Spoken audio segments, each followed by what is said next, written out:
My name is Dr. Kevin Koehler, and I'm the Arkansas State Surgeon. Although that's what I do for the military, in civilian life, I'm a family physician in Pontotoc, Mississippi. Right, even those who are young and healthy need the vaccine because remember, right now, we don't have a vaccine to protect people that are 16 and younger. And so if you're a young and healthy soldier who's got a family back home, your family members may not be able to get the vaccine right now, and they may not be able to get the vaccine for quite some time until it becomes available. And so you, as a service member, as the family member, if you can get the vaccine now, you can protect yourself and protect your family members. Remember also that you are preventing yourself from getting COVID-19, which means that you would also be reproducing COVID-19 and giving it to everybody around you. So you're potentially spreading it to your family members, to your church members, to your fellow guardsmen, to your folks at work. So it's very important, even if you are young and healthy, to get the vaccine.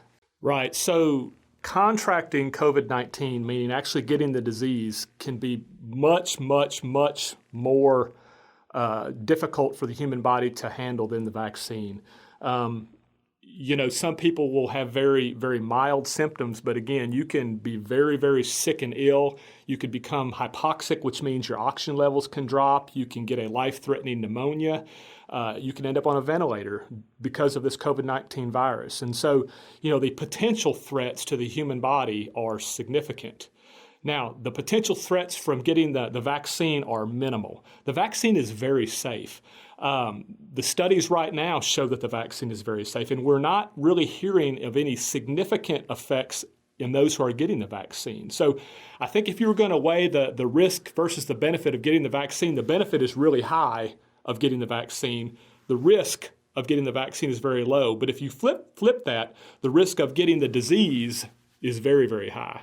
Right, so what we know right now about COVID-19 and people who have been infected with COVID-19 is we think that you've got active immunity or active antibodies for about 90 days. Now that's actually probably going to be a little bit longer. But at some point, your immunity is probably going to wane, meaning it's going to decrease as time moves away from when you were infected. But when you get the vaccine, you're actually helping your body develop memory. Your immune system is remembering those spike proteins so that if it ever sees that spike protein again, maybe it's 6 months from now, maybe it's 9 months from now, maybe it's 3 years from now, our hope is that by you getting that COVID-19 vaccine, that your immune system will remember COVID-19 and prevent it from ever attacking you again. So in all likelihood, if you get this COVID-19 virus and you get sick from it, you're going to survive it. However, you might not. And so, I think in order to increase the chance of survival for all of us, we have to take the vaccine. But again, I think it's a matter of thinking about the people that are around you. I think that's absolutely necessary to remember that it's not just about what it's doing for me. It's what am I doing for everybody around me. I think that's probably one of the most important things that people forget is, just to love those people around you, and you're protecting them by doing so. Right, so I don't think that your concern should be with side effects. This vaccine, being a messenger RNA vaccine, is very different from, let's say, the flu vaccine. With the flu vaccine, we're giving people pieces of viral particles. Okay, now they're dead, they're not living. You can't get the flu from the flu vaccine. Same thing with pneumonia vaccines, but with this vaccine, you are getting no piece at all of the COVID-19. You are just getting a set of instructions, which, oh, by the way, the instructions end up going away. And so our concern for long-term effects with this vaccine are minimal. We continue to capture adverse effects as people get the shot. There's a database that you can submit your potential adverse effects to so that we can continue to learn about this vaccine along the way. But I totally believe that this is a safe vaccine. I've had the vaccine. One of my daughters has already had the vaccine. I'm going to encourage my entire family to get the vaccine, and I'm encouraging all my patients to get the vaccine because I believe it's a good vaccine and I believe it's a safe vaccine. I believe the risk to you long term is very, very, very, very low. So I think what worries me the most right now with COVID-19 in our guard population is the potential inability for us to perform our duties. You think about force health protection, and that can mean lots of different things to different people.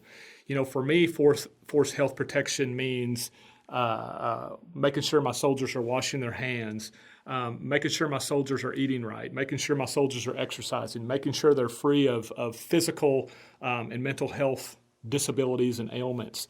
Right now, probably the greatest threat to our force health protection, not only as an Arkansas National Guard, but to the United States military, is something similar to the COVID-19 pandemic. And so, my hope is that we will take all measures to protect ourselves so that we can continue to do our duties. We want the governor to know that he can always count on us to do our job. We don't want him to be concerned that he can only count on 50% of us to do our job because the other 50% are sick in the hospital or maybe quarantined because their family members are sick.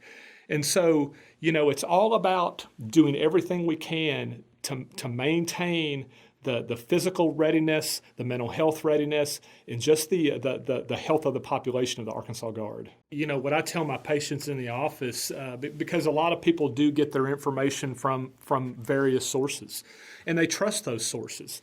And sometimes those sources, though, are not giving the most accurate information regarding COVID-19 or the COVID-19 vaccine for that matter. But I'll tell you, when I sit down with my 87 and 90-year-old husband and wife, and their daughter is sitting and listening on this, and they ask, Doc, we're scared. We don't want to get out of the house because we're afraid that we're going to get the virus. We're afraid that it's going to put us in the hospital. What do we need to do? And I'll finish up by saying I tell all three of those people in my office, the daughter who's taking care of her family members, and the husband and the wife who are both ill with lots of different medical problems, I tell them both, you need to get the vaccine. You need to get the vaccine as soon as you can, but then you need to continue to practice social distancing. You need to continue to wear your mask. You need to continue to wash your hands. Because just getting the vaccine by itself is not going to make this go away. We've got to continue to practice those common sense COVID-19 mitigation procedures and get the vaccine in order to put this all behind us and in the rearview mirror.